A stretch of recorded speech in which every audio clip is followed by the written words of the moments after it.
Эфирда яңалыклар вакыты студияда Лейсан Галиева исәнмесез. Бүгінгі чыгарылышның төп темалары. Ел урлаудан башланган.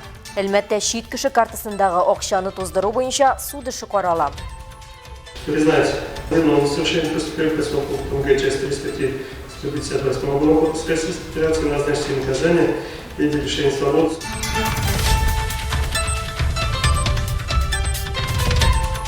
Яз һәм хатын кызлар бәйрәме. Калабызда гүзәл затларны хөрмәтләделәр. Только женская мудрость, женское сердце готово растопить любой лед.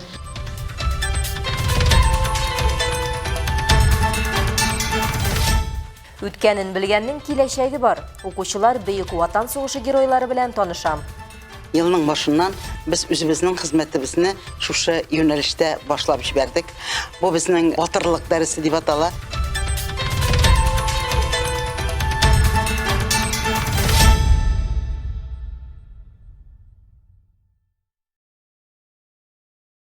Әлмәтле елны җинаят эшеннән башлаган. Юстиция йортында Россия Федерациясе җинаят кодексының 158-нче маддәсе астында каралган эшне тыңладылар. Җинаят эше һәм гаепләнүчегә карата нинди карар чыгарганнарын Алсу Әхмәтҗанова белеп кайтты.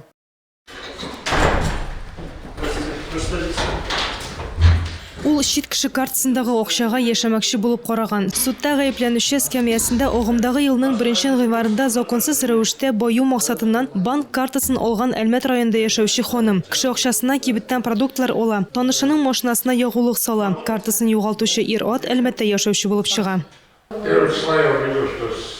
1 гыйнвар көнне минем картадан акча ала башладылар. СМСлар килеп торды. Башта 1500, аннары 2900 югалды. Мен картамны шундук блокка кертем. Ул акчаны инде кире кайтардылар. От кого пришли денежные средства? Вот от потерпевшей. Там у меня было это уведомление, честно не помню. Билгеле булганча, ул вакытта банк картасы счетында кимендә 6816 сум булган. Аннары әлеге картаны урлаган ханым танышының машинасына ягулык сала. Машина йөртүче ханымның җинаят ниятләре турында белмәгән була. Судка ул шаһид буларак килгән. Поехали, заправились, все, поехали. Как вы заправились? Кто давал деньги? Наличкой, картой? По карте? Чья это карта была? Я не знаю, она сказала, моя карточка. Там же не написано, чья карточка. На кассе кто заправлялся? Она. На заправке? Она. Заправка где находится? Где Фахриддина? Алга таба үзенең җинаят ниятен дәвам итеп урлаучы хатын-кыз кибеткә керә, анда товар өчен түләүне контактсыз усул белән гамәлгә ашыра. Нәтиҗәдә ул картадан 6816 сум акча сарыф итә. Шулай итеп суд гаепләнүчене Россия Федерациясе җинаят кодексының 158-нче маддәсенең 3-нче өлешенең Г пунктында каралган җинаят кылуында гаепле дип тапты. Ә ул исә урлау, ягъни банк счетыннан башкаларның мөлкәтен яшерен урлауны үз эшендә тота. Гаепләнүчене үз гаебен тулысынча танып, зыян күрүчегә компенсация ясый һәм башка бу эшкә бармын дип сүз бирә. Приговорен. Признать виновным в совершении преступления по пунктам Г часть 3 статьи 158 Уголовного кодекса Российской Федерации, назначить ей наказание в виде лишения свободы сроком 8 месяцев на основании статьи 73 Уголовного кодекса Российской Федерации, назначить их наказание считать условным, установив ей испытательный срок 1 год. Алсу Әхмәтҗанова, Рамил Базартинов, яңалыклар вакыты Луч, Әлмәт телекомпаниясе. Приговор понятен. Судебное заседание является закрытым.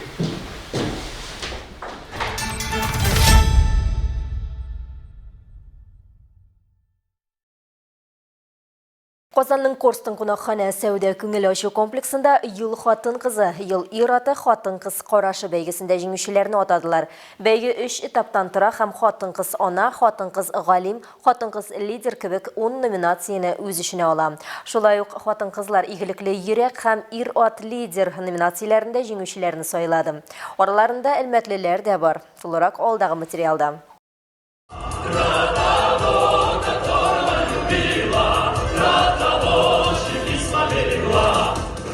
Бәйге муниципаль зона һәм республика этапларында узды. Гариза бирү кампаниясендә Татарстанның 44 районыннан 320 кеше катнашты. Җиңүчеләрне республика хакимияте исеменнән якынлашып килүче яз бәйрәме белән Дәүләт Советы спикеры Фәрит Мөхәммәтшин котлады. Вся забота о муже, о семье, о детях, о внуках ложится на плечи, на эти женские плечи. Вы привносите в наш суетной мир красоту, любовь и счастье. Несмотря на жизненные неурядицы, всегда остаетесь женственными и оптимистичными. Бу юлы яңа номинациядә барлыкка килде. Айрым танылу, анда 36 кеше лауреат булды. Алар арасында махсус хәрби операциядә катнашучыларга ярдәм итүче волонтер төркемнәре оештырган хатын-кызлар, гуманитар ярдәм җыючы активистлар, шулай ук хәрбиләрнең әниләре һәм хатыннары бар. 4 бүләккә әлмәтлеләр дә лаек булды. 3нче яшь герой номинациясендә Людмила Итяксова, Светлана Гыйләҗева ел үрнәге хатын-кызы исемен яулады. Гөлнара Шаһиева һәм Александр Сбоев айрым танылу номинациясендә җиңүгә иреште. Такие девушки, как звезды, что светят в небе до утра. Потом из них никто и просто влюбится раз и навсегда. Но если ты обычный парень, тебе не светят никогда. Такие девушки, как звезды, такие звезды, как... Бәйге Татарстан икътисадын һәм җәмгыятен, мәдәниятен һәм рухи кыйммәтләрен үстерүгә, яшьләрне тәрбияләүгә һәм гаилә традицияләрен ныгытуга зур өлеш керткән хатын-кызларны һәм ир-атларны ачыклау максатыннан үткәрелә. Конкурс Татарстан рәисе Рөстәм Миңнеханов ярдәме белән уза.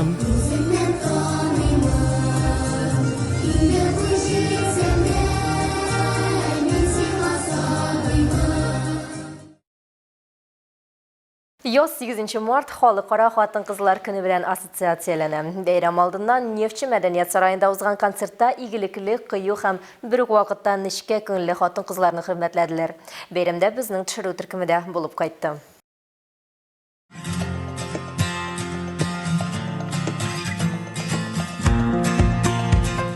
Күп балалы әни Гөлнара Шаһиева гаиләсеннән тәм һәм ям табып яши белә. Зур һәм тату гаилә турында хыялланган ханымның беренче баласы, бер туганының улы, малайны ул опекага ала. Соңыннан Гөлнара ханымның тагын 3 баласы туа. Улы уллары бүген илебезгә хезмәт иткәндә 2 кешесен тәрбияли. Аларны түгәрәкләргә йөртә. Гөлнара Шаһиева һөнәре буенча педагог. Вакытын яраткан эшенә дә, гаиләсенә дә җиткерергә өлгерә. Ә күңеле белән улларының өенә кайтуын көтә.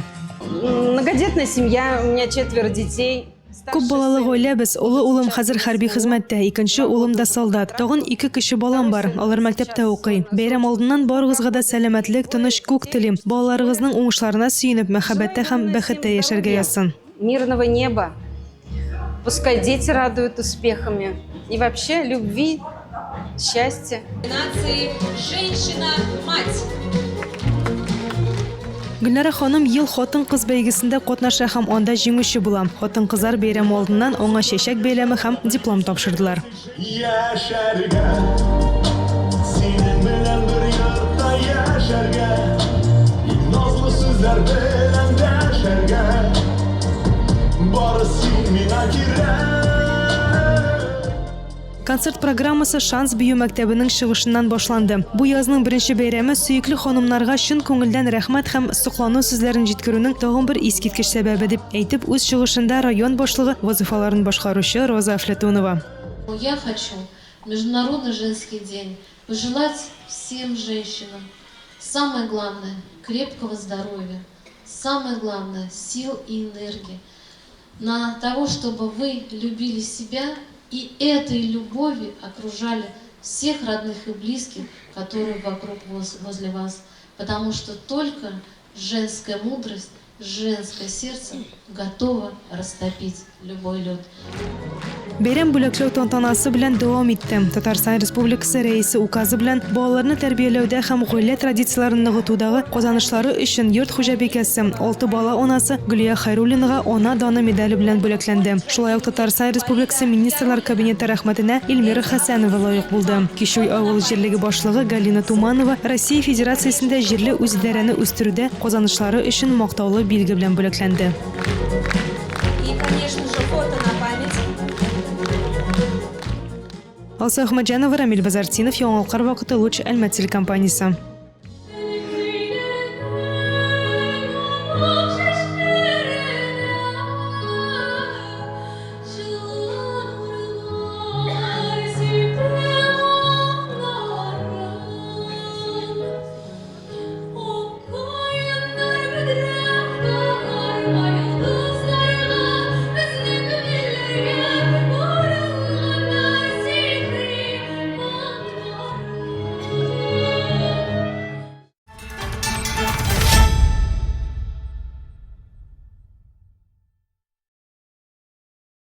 Біз бүйік жеңуге кетірген 1945 елінің март айын иске алыны давам етебіз. 1945 елінің 6 марты 1354 суғыш күні. Екінші Белоруссия фронтының 6 ғаскерлері Кезлин шәһәрінен күн батыштарак қомалған дұшман группировкасын юк етелер. Бірінші Белоруссия фронты ғаскерлері Одер елғасына Балтик деңгізі яры бойлап оңышлы хыжым етіп, Камин шәһәрін алалар. Бүйік ватан соғышы барышында Совет армиясының соңғы оборона операциясы 3-ші Украина фронты ғаскерлерінің 1-ші Бұлғар һәм 3-ші Югослав армиялары қатнашында Күл районында Балатон операциясы башланды. Операция барышында немец командованиесінің Дунай бойлап оборона линиясын тұрғысу һәм Совет-Герман фронтының көньяк қанатында Совет ғаскерлері хыжымын туқтату ұмтылышлар үзілі. Брюстерорт, Пилау, Мемел һәм Заснес районларында хәрәкәт иткән Кызыл байраклы Балтик флоты авиациясы дошманның тугыз транспортын зарарлаган. Җиңүгә 65 көн калып бара.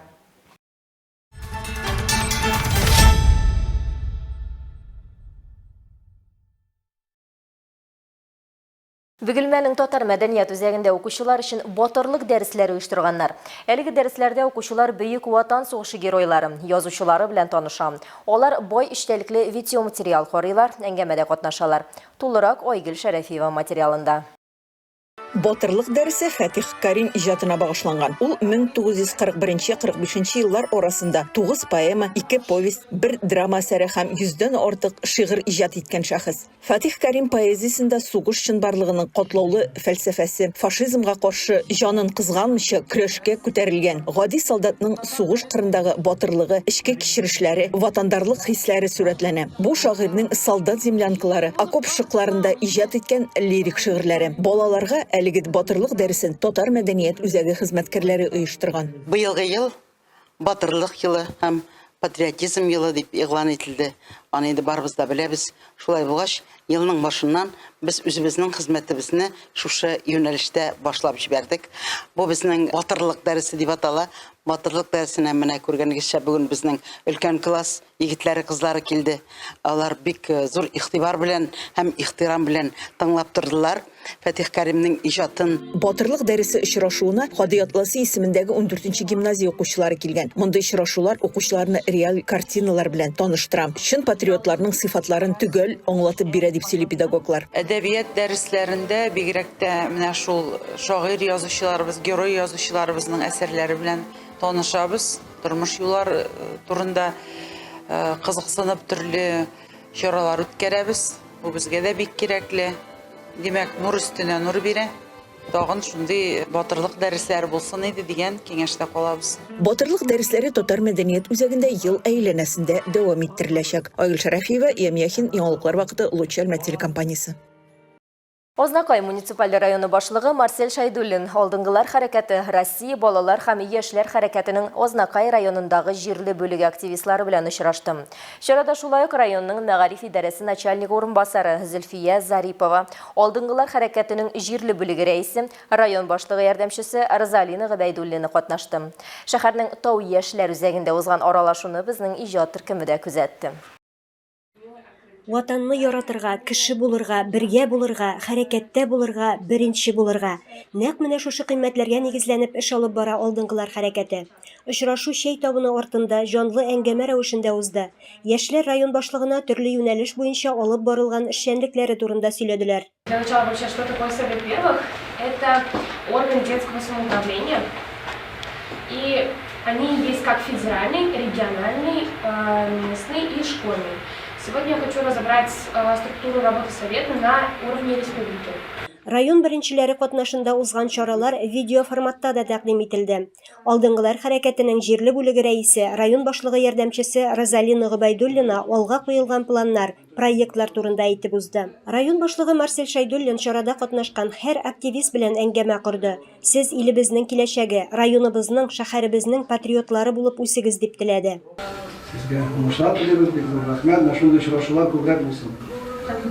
Алдынгылар хәрәкәте 13 юнәлештә эш алып бара. Алар мәгариф, фән, хезмәт һәм һөнәр, мәдәният һәм сәнгать, иреклеләр, ватанпәрвәрлек, спорт, сәламәт яшәү рәвеше, медиа, дипломатия һәм халыкара мөнәсәбәтләр, экология, туризм, туган тел, милли мәдәният һәм традицияләр. Без Алтау күп түгел, ләкин безнең эш бик әйбәт бара. Без подкастлар төшерәбез. Ул подкастлар бөтен движение первый каналларында куела. Аны бөтен кеше карый ала. Глава белән төшергән идек һәм икенче кешеләр белән дә. Без менә үткән елда Казанга барган идек өйрәнергә ул медиа мероприятиесына. Мин олимпиадаларда катнашам. Менә республика күләмендә 3 ел мин призер булып йөрдем татар теленнән. Безнең белән бул, хәрәкәттә бул, барысы да башлана гына әле дип алга дәшәләр алдынгылар. Бездә көч, бездә дәрт. Илмира Шәрифуллина, Рөстәм Әкбәров, яңалыклар вакыты, Луч Әлмәт телекомпаниясе.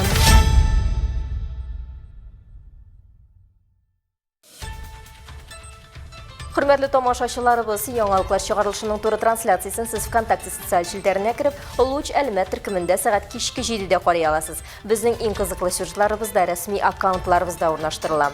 Моннан тыш сез үзегездә яңалыклар, актуаль вакыйгалар һәм проблемалар белән уртаклаша аласыз. Моның өчен экраннарыгыздагы сылтама буенча күчәргә мөмкин. Төбәгебез өчен сыйфатлы һәм мөһим яңалыкларны бергә булдырыйк. Бүгенге шулар иде. Мин Ләйсән Галиева һәм монтаж операторы Динара Гайнетдинова сезнең белән сау булашабыз. Исән сау булыгыз.